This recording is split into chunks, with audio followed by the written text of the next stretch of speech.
Hey Ramon, Hey Timea, let's talk gender equality. I love the idea. Give me a second, I just gotta grab my coffee. I hope you've got yours too. Yeah, right here. Hello to all our podcasters. Hi Ramon. Hey Timea, and welcome Krisztina. Thank you. Hi. Hi. Do you have a nickname, Krisztina? Not officially, no. But on social media, I do use a nickname, but I'm not gonna say it. People have to find it out. Okay, It sounds funny if you say it out loud, so I'm not gonna say it. but I am gonna call you Krisz though, right? That's what Yeah, you that's prefer. fine. I don't really consider that a nickname. It's just a short version of my name. So Okay, thanks for being on our podcast. You are our first guest. thank you. I'm really, really honored to have that badge. Thank you. As are we. We are so excited that you agreed to come and chat with us a little bit about what you've been doing and how your efforts towards gender diversity and equality have continued forward. So yeah, I'm super humbled. Thank you. So Krisz, we go back a long time, but still, we would like our podcasters to get to know you a little bit better. So let's just start with loose 3 random things about you. Hmm. I am a very big plant mama, and I've always been a plant mama, but I kind of really gave into this hobby during the quarantine. So now in a small apartment, I am the proud owner of over 50 plants. And this collection is probably not going to become any smaller. Um, I only learned how to ride a bike this year, so I'm very proud of myself. Oh It wow. was February, it was raining, and I just bought a bike and I went out and learned it. And after I learned how to ride a bike, I have not ridden a bike anymore because it was only the challenge. It was just doing it. Yeah, but it was And also the lockdown. yes, that's true. And a third random fact is that I know a lot of random facts. Like I know Ooh. where cichlids come from, and I know which 2 lakes in Africa have the most amount of cichlids, and I know what water pH water should have for certain several fish types to live comfortably. Or, Yeah, you know, that's random random. facts, mostly about animals. Yeah, big animal fan, although I Feel don't own free any. to drop some of them in I the No, call. I We don't mind. most of the ones I know are dirty animal facts, so ah probably not the best medium to because drop some of my facts. I was about to ask what is your favorite one, but I think we might not be able to air it in that case. No, no, I mean I can say it and you can cut it out, but I don't know if you want the work. No, let's go back to our a cup of coffee and tea Yes. and to our gender equality topic. So one of the main reasons why we've invited you today is because you took the challenge in 2016 to organize one of the yearly Women Tech Makers Vienna conferences. So you were what we call a main organizer. Yes. And I'd like to focus a bit on the years that you did a lot of volunteering in different organizations where we also met, and then converge to the topic of gender equality. Why did you get involved back then? And then going into what does it mean for you now with the role that you have. So let's just talk freely with, tell me about your volunteering years. So, funnily, it started during high school. In coming from Romania, we were encouraged to volunteer, especially if we wanted to go abroad at some point. And I started volunteering at Habitat for Humanity. They build houses for underprivileged people or people who can't afford to get a loan via normal channels. So they still have to pay for their house, but they only pay for the materials. All of the construction work is done by volunteers. And I was one of those volunteers. I had a chance to meet a lot of international people. A lot of companies are doing team building events where they go and build houses. So it was a really, cool. really cool experience. And you really felt that you're doing something that matters. And in that period, I realized that very often the people who were applying for these houses were also either single mothers or women who were fleeing from abusive situations, or where they were the stay-at-home mom because they had to be the stay-at-home mom because the husband was the only one who could have a job or who could afford to have a job, and someone had to stay at home to take care of the kids. So it wasn't, I was a bit too young to kind of understand that this has to do with gender equality. But thinking back, you know, hindsight is always 2020. So thinking back, I kind of noticed this as well. And then I continued my volunteer path also during my student years in an organization called Board of European Students of Technology, where we also met actually. And it's also funny because it's a technical student organization, but I was studying economics, so not really technical.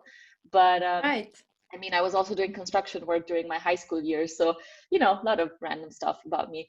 And I met a lot of different people during that my time in that organization. Obviously, women in STEM and women in technology is a big topic.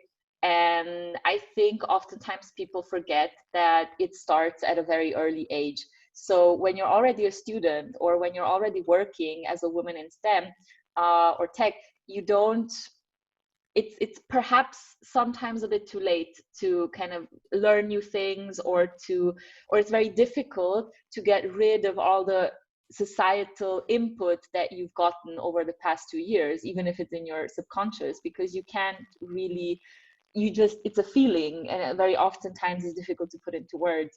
So obviously meeting a lot of women who were studying tech or studying IT, computer science, machine engineering, or whatever, I started to get a different feeling about it. I never really considered myself a woman in tech because I was studying economics, and most people who study economics are women.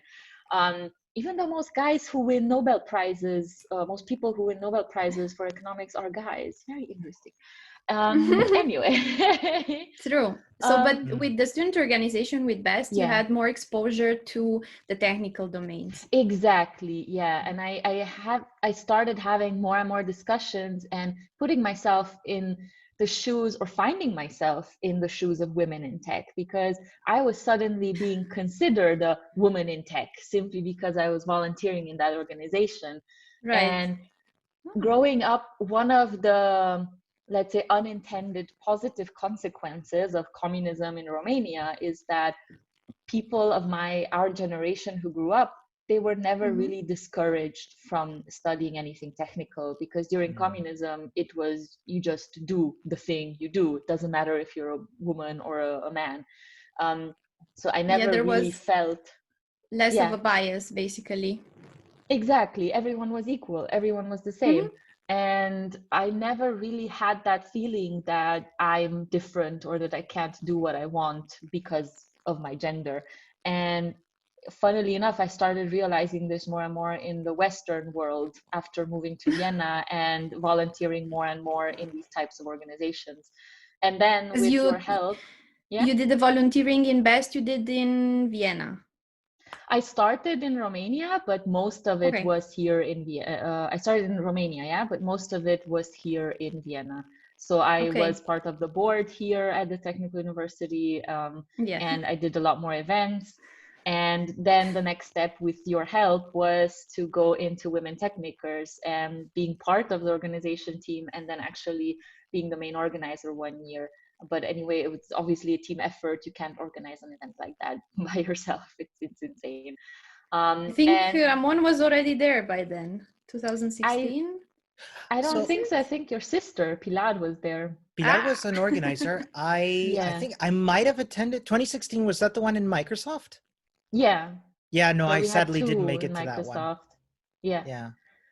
But it was a good event. And yeah, it just kind of, it reinforced my belief that, okay, there is something wrong in this environment and we should talk about it and we should address it. And obviously then I started working in technical startups where the disparity continues. So I try also to do within my company, or talking to other women in other companies, we're trying to maybe build something up now where we can support each other, and where we continue having these conversations, so that, as I said, all of the things that you learn and you have stored in your subconscious can come out and be broken, and that you can grow as a woman in tech.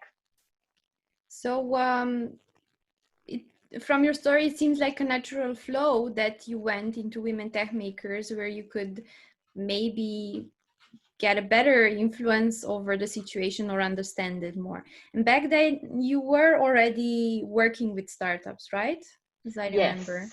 Yes, you I were was. So I started at a startup, then I moved on to an incubator, where I saw different kinds of startups, and now I'm at a scale up former startup. Depends on your definition. Everyone has their own definition of a startup. Okay, so you're very much anchored in the startup ecosystem, and you know the issues for women in startups, and you are in a tech startup. Yes, very much. Okay. And you said that you're looking to network people and women that are in this situation. Yeah, so there was this plan with a friend of mine, Laura, from MindMeister, which is also quite a successful startup. You should have her as well on. We are talking now to make our own little, probably a meetup at the beginning, to kind of assess a bit the environment of women in startups and see what they need and continue. I think the big difference that how we want to do things is, a lot of these events focusing on supporting women in tech are women only. And if you have a conversation about a problem, but you only talk amongst yourselves, it's very difficult to get the word out. And oftentimes you need to have the word women in the name, for example, because you need to make it clear that you want to target women, but having the name or the word women discourages a lot of men from attending, because they have the feeling that it's only for women. So and this you learn probably from Women Tech Makers. Exactly, yeah. Because we were trying a lot to get men as well to the event, and we actually heard the feedback that, but I thought it's a women only event because it has women in the name. Yeah, so that we're trying now. We're followed us for a while. Exactly, yeah. So we're trying now we're only in the brainstorm phase, but we're trying to start up something and see if it works. And obviously we're focusing first on Anyline and MindMeister, because we know our teammates. But the next step is to then make an official announcement and invite anyone from the startup scene who wants to join.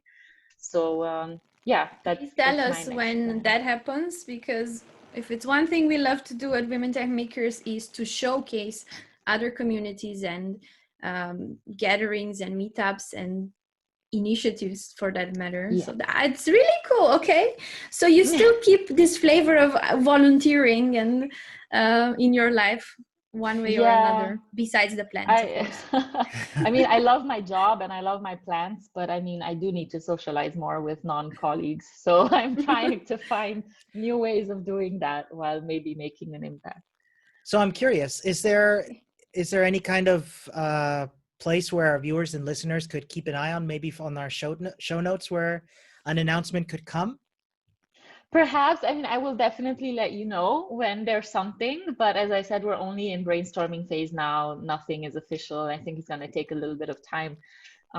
But yeah, no, definitely I will let you guys know, and hoping that as our community grows, then we can do something together as well. I think, yeah, bringing in different points of view is very, very important. Absolutely. And I think your idea of exposure, which is something that seems to sometimes be lacking, is so key. So I think it's really interesting that you're approaching it from this angle, this idea of communicating the need for gender diversity and equality. Super cool. Definitely.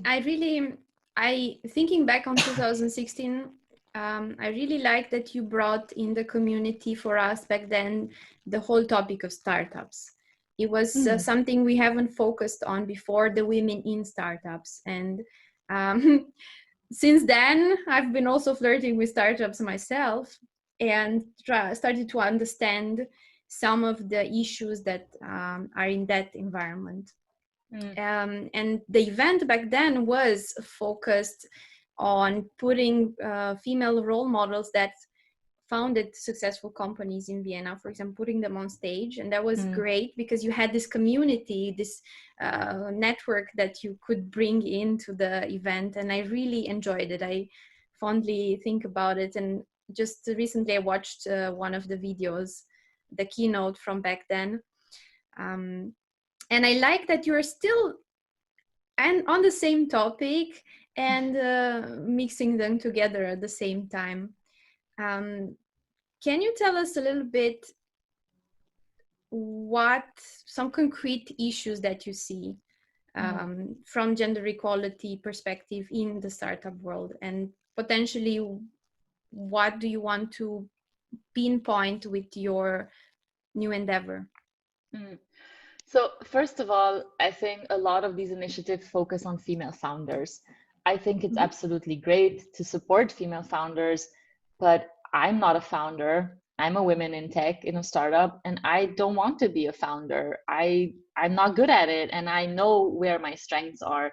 And so this would be one of the first, I wouldn't call it an issue, but let's say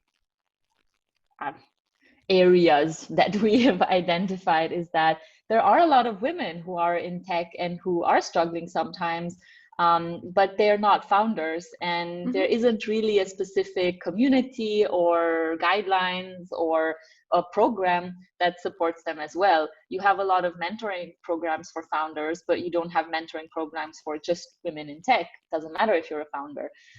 So that would you be mean one women area. in tech in startups? Yeah, exactly. Okay, sorry. So yeah, we're talking okay. about the startups. Yeah. Okay. That would be the first one. The second one, this would be an issue, I would say, is startups, of course, came from the US in a way, or this concept, and there's this very big mentality of the frat boy wearing a hoodie who's building their startup. And I know that in Europe it's not as pervasive, but I have the feeling that a lot of times, especially because many startup founders are young, funnily enough, successful startup founders are not as young as people would expect, but many first-time startup founders are young guys, and they grow up with this idea that you have to emulate this American style founder. And unfortunately, that also leads sometimes to attitudes or to behaviors that, first of all, are not as common in Europe. Second of all, they may actually discourage a lot more women of joining a company or a startup than maybe in the US even, because maybe women are just used to it in the US, which is a very sad fact if it's true. But disclaimer, I'm not sure if this is true.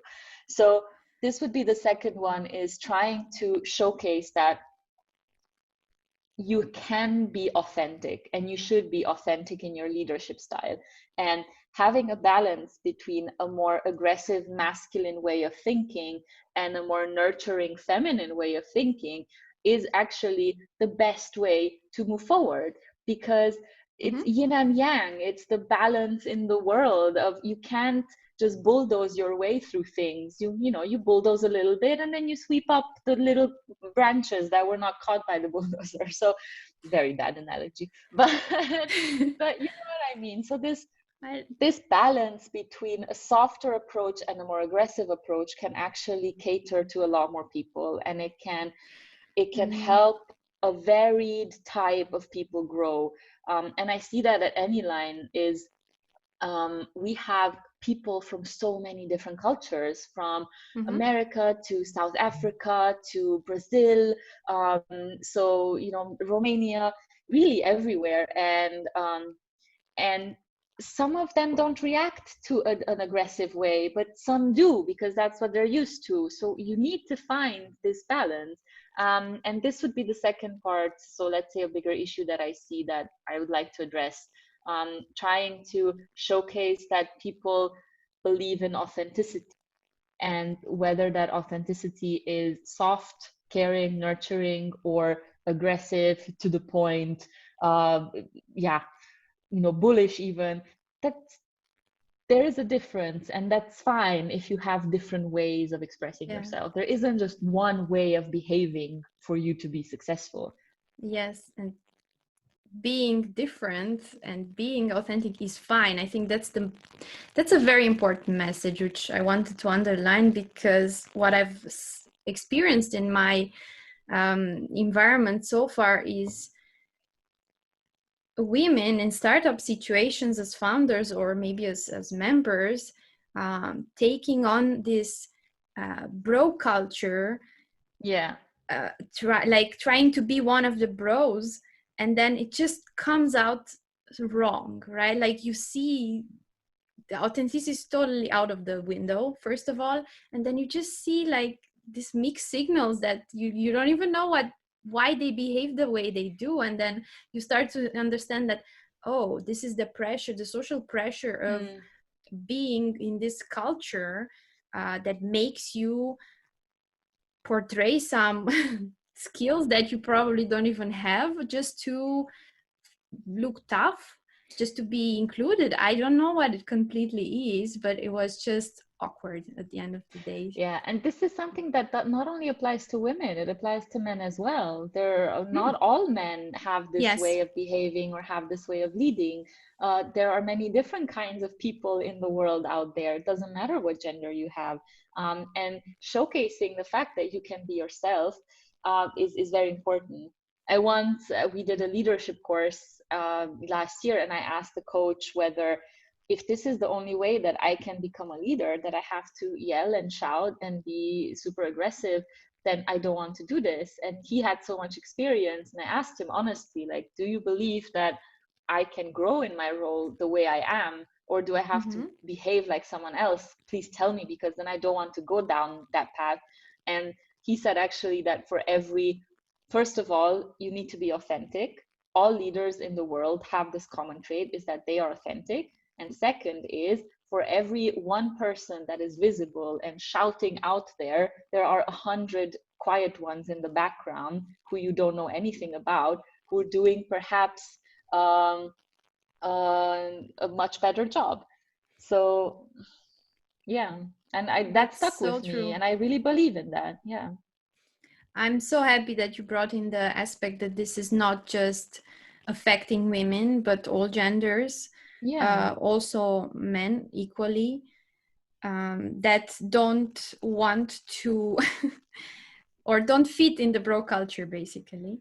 And at the same time, I see how you worked on yourself to understand, to overcome this bro culture societal pressure in a way, and discover that I think it's also about what is woman leadership, or what is authentic leadership, right? So I think we're still kind of in transition, and the society is trying to understand that.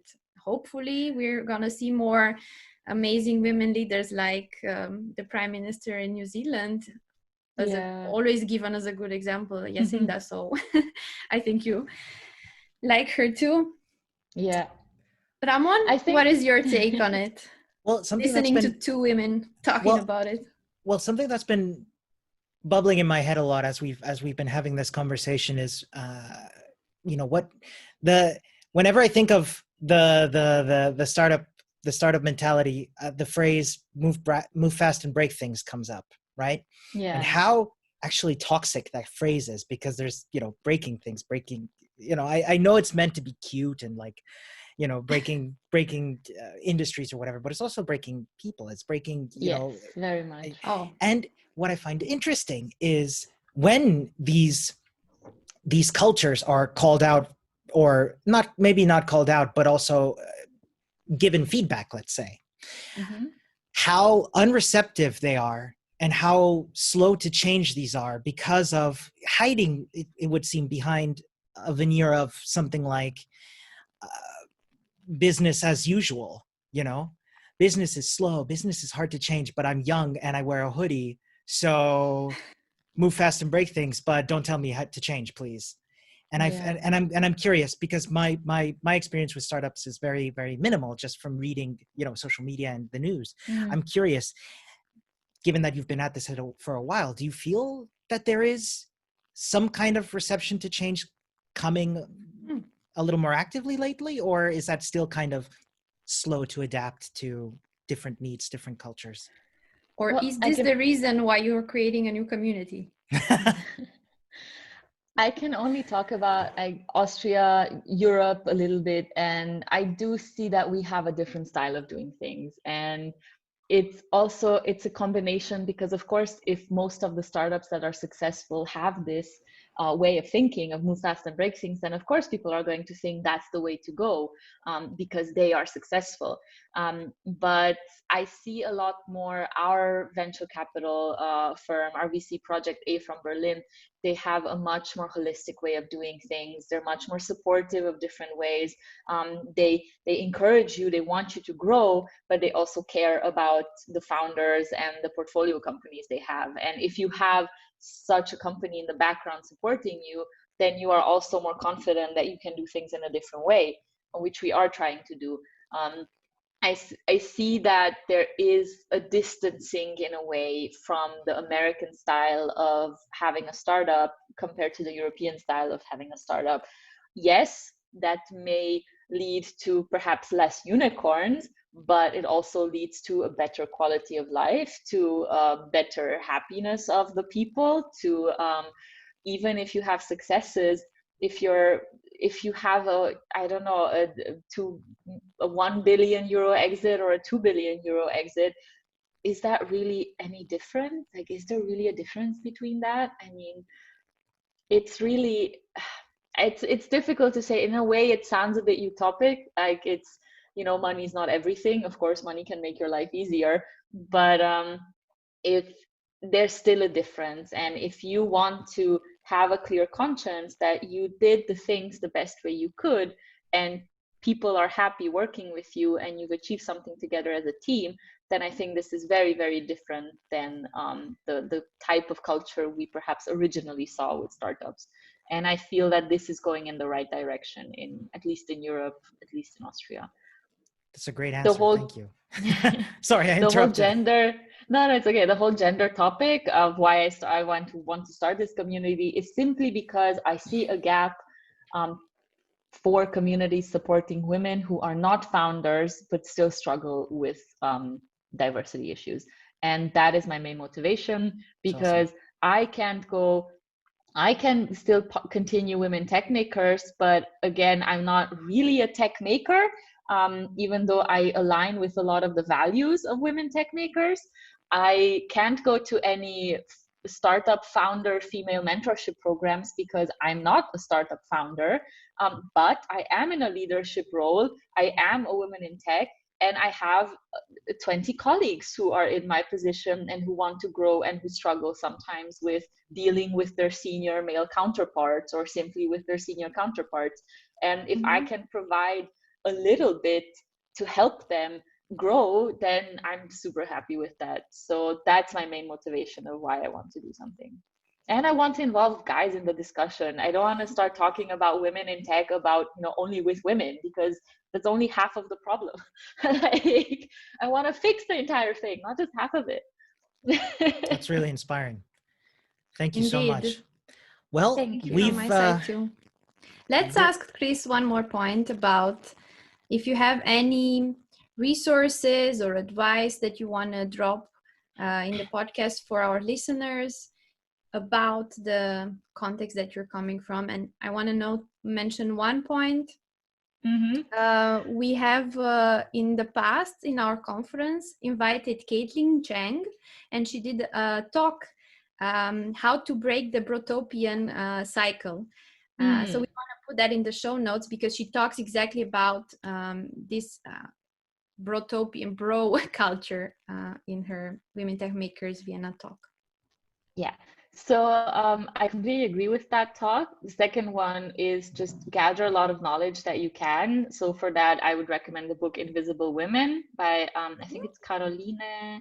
Maybe you have it, Imi, the author. Yeah, because you borrowed it to me. Yes, exactly. It's Caroline Criado Perez. And it's enlightening. It's not only about startups, but just general information about how the world is in a way built. And just read all the books that you can even if you don't agree with them. For example, I read Lean In by Sheryl Sandberg. I do not agree with it. It's an interesting book, but it doesn't fit me. And if it doesn't fit you either, that's fine. But it's still an interesting viewpoint to have. Just get a lot of knowledge and then try and make your own opinion about things. I think that's the most important thing. Sorry. No, it's okay. Like don't get swayed in a direction. Like try and read the opposite of it. If it's, it reminded me of one video from the School of Life. And one video was why you should have children. And then 1 week later, they uploaded another video, and the video was why you shouldn't have children. And that's kind of the exact thing. Like you have to look at two sides of the same coin, because only then can you form your own opinion about things. So I think that's very important, regardless of what you read. Always read the opposite. Yeah. Very awesome advice. Thank you. Yeah. You're welcome. It has been an absolute pleasure to have you, Krisz. Before we let you go, we'd love to ask, is there anywhere where our listeners and viewers can follow you or follow your work that you would like to give a shout out? I'm gonna sound super corporate now, but LinkedIn is my social media of choice at the moment. We'll link that Instagram, then. Or Instagram if you want to see my plans. So there we go. We'll link both of those in the show notes. Thank you. Thank you. Thanks a lot. It's been a pleasure talking to you guys. Thank you so much for the invitation, and super, super happy to be the first one on your podcast. I'm very excited. The pleasure is all ours. Thank you so much. Thank you. It was very lovely. And thank you to all our podcast listeners. This was a flavor of one of our podcasts with having a guest over. So we're very happy, and stay tuned. See you next time. Bye. Are you on the forefront of gender equality? You are invited on our podcast. That's right. Or maybe you know somebody that we could have a chat with on gender equality. You should totally get in touch with us. We're on Twitter at gendercoffee, or any of the other contact methods on our show notes. We would love you to get in touch and for us to have a chat.